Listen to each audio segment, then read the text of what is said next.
If it turns out to be true that we each have our own personal hell waiting for us, mine is going to be explaining to economists why they should care about women.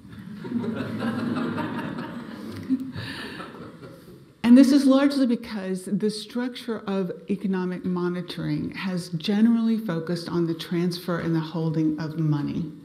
And as a result, this is how economic value and participation is measured. And it means that women, to a large degree, are not picked up by our economic monitoring systems. And since they're not visible, they are very often assumed to be trivial. So for instance, an economist sort of huffed to me recently and said, "Why should the G20 worry about women? They have important things to think about." So it really becomes very, very important to start looking at women and becoming cognizant of not only their contribution to the economy, but also to their potential to contribute even more.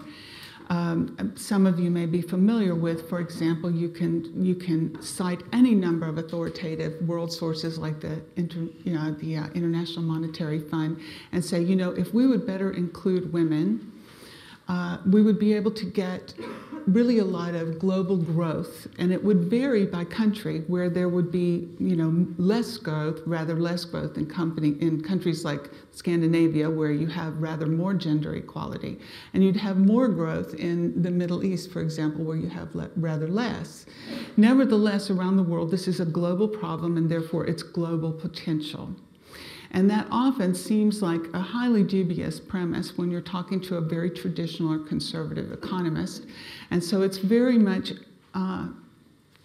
mysterious, I would say, to them why major multinational corporations should be interested in this particular topic. It just isn't intuitively evident why they should care.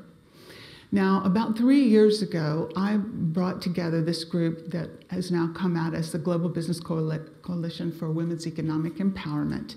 And my motivation for doing this was because I knew that these companies were already engaged, some of them in global programs, but all of them in very innovative ways, of trying to bring women on a more equal footing into the economy all over the world, but in particular in the developing world, where I had also been working and had learned that it was an extremely difficult proposition and that it required really, really special and close attention, and in particular monitoring and measurement. And I knew that these companies were doing a little bit more in that area, as corporations are wont to do, in terms of measurement than some other organizations that were engaged. And I knew that they would be able, if I could convince them to do so, to eventually share some of this learning with the world.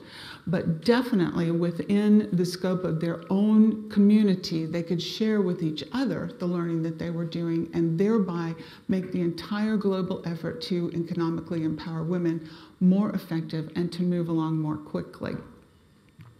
One of the mantras that we as a group have come to share is that the very first thing that you have to do when you're going to engage with women in any economic aspect is, in fact, to make them visible.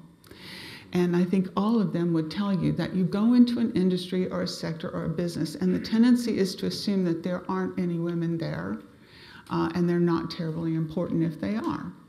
But that in fact, if you go through the exercise of looking to see where they are, you nearly always find out that they are there and that they are significant, and indeed they are important to what it is you're trying to do. So the first thing I want to do here is to follow that advice and create a little patch of visibility for you, if you will. I want you to look with me at women in agriculture around the world and talk about some of what we've been learning over just the last few years about what actually is going on and what the presence is of women in agriculture. One of the most important figures comes from the Food and Agriculture Organization, which only in the last few years has posted the percentage of landholders by gender in 106 countries around the world. And what we find is that on average, the number of landholders in a country is 18.3%. And in fact, in the developed countries, it's even less. It's about 16%. So this is a global difference in male and female economic participation. Now, what I'd like to show you is to bring you from that basic point and start to show you the problems that come from it, and then the potential that would come from solving it, but the necessarily surgical solutions that have to be engaged in order to solve it. And then I think you'll be able to understand a bit more why the companies do things the way that they do, and also along the way why they care about this topic, and in the end, why economists should care as well. So we have this situation where women have quite a lot less land around the world, and what that means is that they are also less able to access capital, because in most of the world you have to have land to pledge in order even to get bank credit. It also means then that they are less likely to have access to capital equipment or to other agricultural inputs that are important to productivity.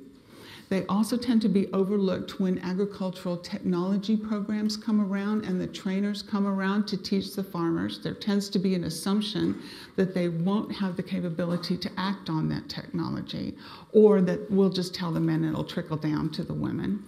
And so they tend to not be able to do the kinds of things that male landowners can do in order to grow. What this does then is to dampen what they can contribute to the economy of that country, and particularly if this is an agricultural economy, it turns out to be very important. And studies have shown so far that in fact, if you equalize for all of these things, women are just as productive as men are in terms of the yields from their crops. And so that if we were able to level that field, we could raise their productivity 12 to 13%. And this, in turn, for some countries, would generate growth in the 3 to 4% range. So it's quite significant. But it's significant for other reasons as well.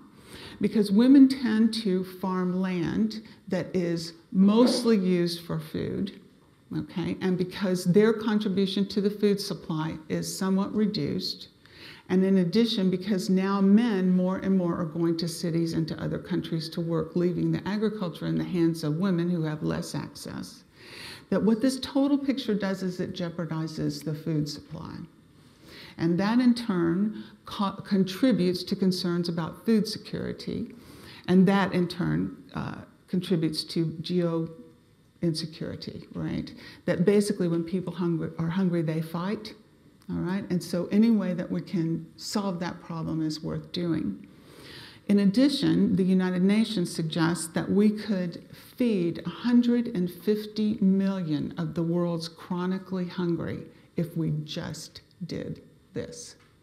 So you can see that on a global scale, it's a pretty big deal, but you have to make them visible. You have to learn what their situation is and how that rolls out in economic terms. Another place that women have to be made visible is in market access. Many of the companies that are here today, for example, engage in agriculture, buying from farmers, working with farmers to produce, some of them with really quite a large number. But what happens is that studies show us that women tend to be very much present in planting, cultivation, harvesting, processing, sorting, preparing for market. But when the time comes to sell the produce, they're not there. The men are there to collect the money, and the money stays with them. And this is to a large extent because they belong to cooperatives or marketing boards that often don't take women at all. And so that means that the women don't have as much access to volume selling and buying. And in order to engage with them then, the companies have to make them visible and go around to find them. Or they have to, as some of the, in particular Mondelez has done, insist that these boards have women on them, or they won't buy from them, okay? 30% or whatever, a quota. It's really important because, yes, it would have an impact, but also because once you're only counting the cash exchange, as economics tends to do, you're only going to count what that man contributed as if the women had not done any work. And in addition, because we tend to treat the household as the smallest unit of analysis in economics, the women just totally disappear. And their relative advantage in household decision-making also tends to disappear. Now, what happens then is because women have limited access and they're more vulnerable because they don't have access to credit and this kind of thing, that they very often then lose their farms and have to go and join the increasing numbers of female agricultural laborers. It's now estimated by FAO that women do approximately 50% of the world's farm work and increasing. Very often, they're not paid. It's either part of family labor or there's a labor broker of some sort, and the money doesn't get back to them. Even if they are paid, they really have a hard time keeping hold of their money because communities don't feel like women should want money. That may be a familiar refrain to some of you, even in this country. And so they have a hard time, and they don't have the ability to keep that money safe. And you find them saving it in chinks in the wall or under their bed or something. And so there's a need to try to make that safe. And the reason there's a need is because studies show that if women have the money and the freedom to choose how to spend it, they will almost inevitably spend it on the health, nutrition, and schooling of their children. And this has really long-term implications for economic prosperity. It's very difficult, though, to get them, for example, a bank account, because all over the world, and even in this country until recently, in historical terms, women have to have the permission of their husband, even the presence of their husband, to open a bank account. They often have to have an ID and some kind of national ID, which they don't often have, and they often don't even have a birth certificate with which to get one. And so they become extremely vulnerable because they don't have any wealth and they don't have any cash. And you can imagine yourself if you were in that position. Now, so what then happens is because the women are so vulnerable, it pushes them toward a state of complete economic dependence, which tends then to make them vulnerable in the household and in the community to violence. It tends to make their children vulnerable to malnutrition.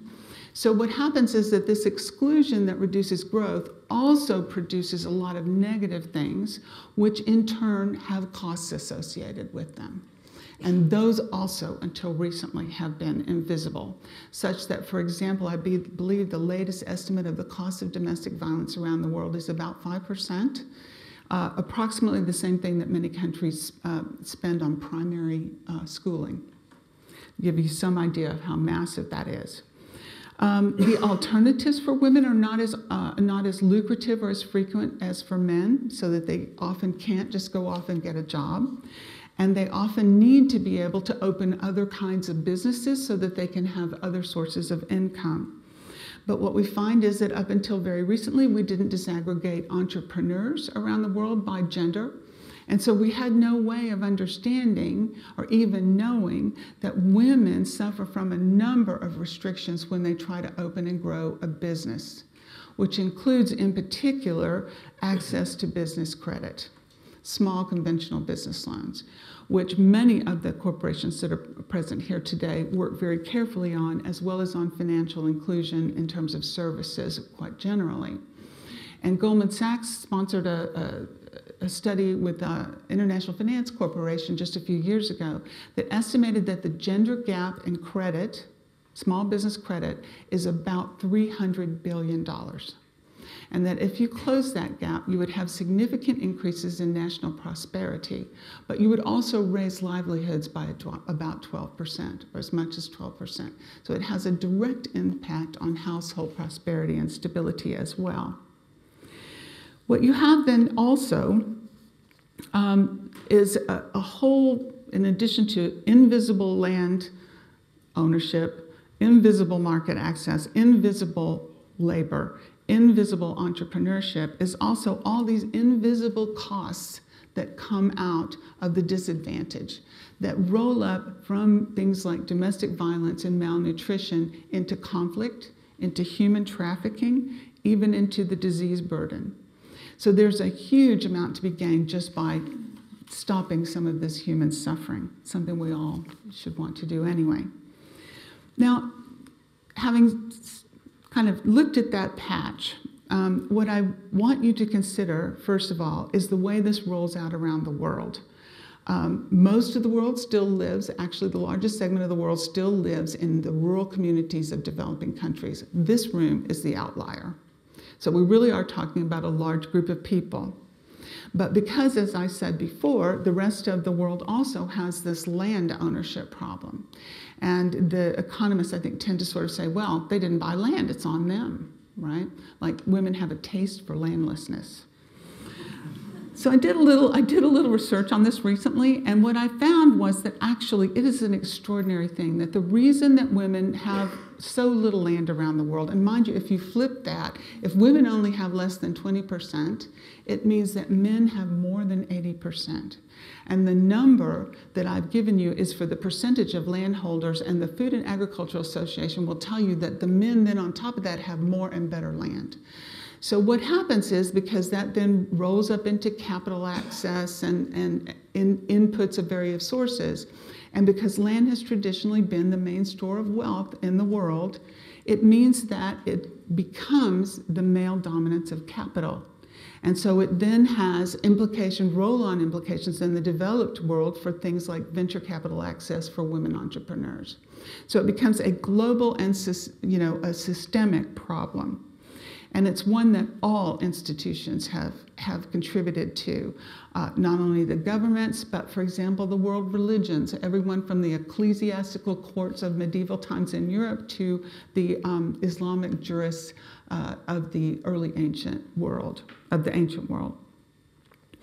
What you find is that while there are pockets of reform during that time, they're nearly always temporary. And so one of our challenges here is to make anything that we do to fix this situation stick. But you can see from the narrative that I pulled out here that you have a lot of interlocking factors going on here. And in addition, there is always the risk of a negative backlash, some kind of violence, right? And so what that means is that the interventions have to be surgically, strategically placed, and they have to be carefully executed, and then they have to be very deliberately scaled up.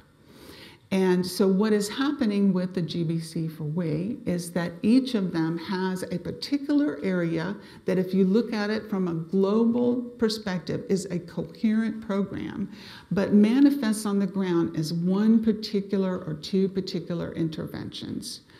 And all together, they're looking at a system change. And this is not only true on the ground, but it is also true at the global level, trying to, for example, have an impact on the percentage of government and corporate procurement contracts that women get, or trying to make more credit facilities available on a global level. So we have a systemic as well as a local effort. I think also that there's a tendency to overlook the fact that all of the things that I have just talked about are private sector phenomenon. Bank accounts, conventional business loans, marketing boards. All of these are business type institutions. And so if you're going to bring about economic change of the kind of magnitude that we need here, there is no avoiding dealing with the private sector. If you try to look away from it, you're only going to be slow and inefficient and dealing with one little Band-Aid after another. And so this is why it's really important to engage with the private sector and not to look away from this. There's another reason that I think people don't often think about, and that is these companies are far more than the people they employ or the consumers that they sell to.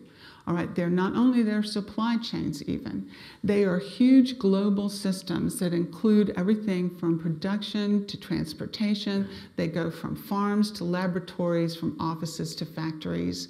These are enormous systems, and if we don't learn to work within those systems, we have really missed a bet on making the best use of our resources in order to be able to solve an important global problem.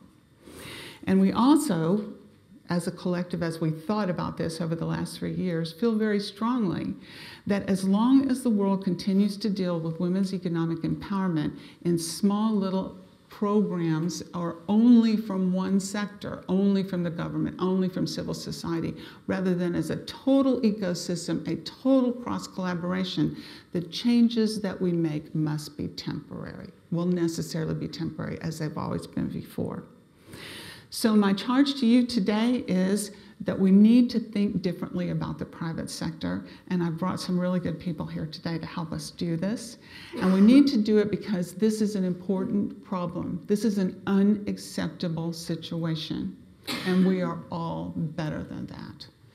And so we need to learn to make the women visible, and even if it is a time of trial, we need to learn to tell the economists about it. Thank you.